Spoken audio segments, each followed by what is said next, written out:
kamu tahu nggak? Pengidap gangguan jiwa di seluruh dunia semakin meningkat setiap tahunnya. WHO memperkirakan setiap 40 detik terjadi kasus bunuh diri di seluruh dunia yang diakibatkan oleh depresi. Ketua Perhimpunan Dokter Spesialis Kedokteran Jiwa Indonesia, Dr. Eka Fiora SPKJ, mengatakan untuk di Indonesia terdapat sekitar 15,6 juta penduduk yang mengalami depresi. Sayangnya hanya 8% yang mencari pengobatan ke tokoh profesional.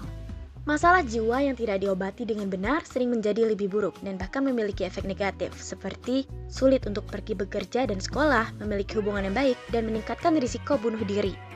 Di era digital seperti sekarang, teknologi tidak hanya digunakan untuk belajar dan berkomunikasi, tetapi juga mulai dimanfaatkan untuk mendapatkan bantuan dalam menjaga kesehatan mental. Nah, salah satunya melalui layanan psikologi dan konseling secara online. Lalu, bagaimana peran layanan psikologi online bagi remaja? Apakah layanan ini dapat membawa perubahan dalam kehidupan mereka? Dan siapa saja yang merasakan dampaknya? Nah, teman-teman, dalam video ini kami akan membahas peran layanan psikologi online pada remaja, perubahan yang ditimbulkan, serta dampaknya terhadap kehidupan remaja, khususnya di lingkungan sekolah dan masyarakat. Dalam beberapa tahun terakhir, layanan konseling psikologi online semakin diminati oleh remaja. Sebelum adanya layanan ini, konsultasi psikologi umumnya dilakukan secara langsung di klinik atau rumah sakit. Sekarang, remaja dapat berkonsultasi melalui chat atau video call menggunakan handphone.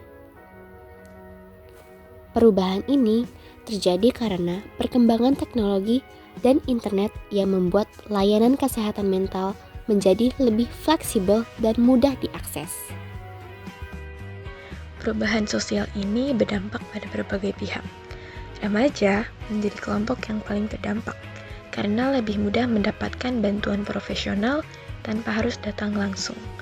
Orang tua, sekolah, psikolog, dan masyarakat juga ikut terdampak karena terjadi perubahan dalam cara memahami dan memberikan dukungan terhadap kesehatan mental. Perubahan ini paling terlihat di kota-kota besar seperti Jakarta, Surabaya, dan Bandung, karena akses internet dan teknologi lebih berkembang. Namun, layanan konseling online kemudian mulai menyebar ke berbagai daerah di Indonesia, termasuk daerah yang memiliki keterbatasan psikolog secara langsung. Hal ini membuat perubahan tersebut dapat dikatakan berskala nasional, meskipun kecepatannya berbeda di setiap wilayah. Faktor pendorongnya meningkatnya masalah kesehatan mental seperti kecemasan, overthinking, dan burnout akibat tekanan sekolah maupun sosial. Kesadaran tentang kesehatan mental melalui media sosial, kebutuhan privasi, keterbatasan akses psikolog offline, serta jadwal remaja yang padat juga membuat konseling online semakin dibutuhkan.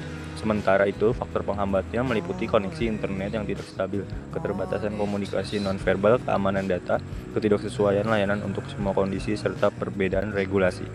Faktor-faktor tersebut memicu perubahan sosial karena mengubah cara masyarakat dalam mencari dan mendapatkan layanan kesehatan mental.